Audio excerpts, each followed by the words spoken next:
ఒక spurious liquor కానీ illicit liquor కానీ ఒక వ్యవస్థీకృత పద్ధతిలో ఏకంగా మద్యం విక్రయాలు జరుగుతూ ఉండడం అన్నది ఎప్పుడు ఇంతకుముందు ఈ రకమైన మాఫియా అనేది బహుశా ప్రపంచ చరిత్రలో ఎప్పుడు చూసిందో అది కూడా ఇప్పుడు గమనిస్తూ ఉన్నాం.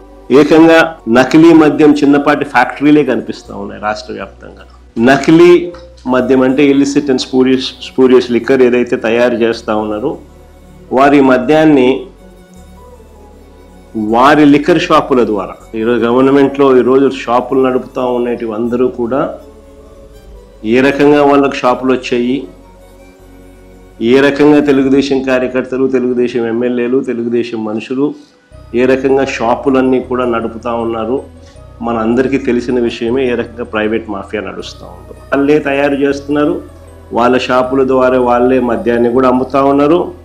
వాళ్ళ బెల్ట్ షాపుల ద్వారా గ్రామాలలో ఏకంగా ఆక్షన్ వేసి బెల్ట్ షాపులు స్థాపించి వాటికి పోలీస్ ప్రొటెక్షన్ ఇచ్చి ఆ పోలీస్ ప్రొటెక్షన్ ఆధ్వర్యంలో గ్రామాలలో మద్యాన్ని అమ్మడం ఏదైతే శ్రీకారం చుట్టారో ఈ మాఫియా ఆ బెల్ట్ షాపుల ద్వారా కూడా అమ్ముతూ ఉన్నారు.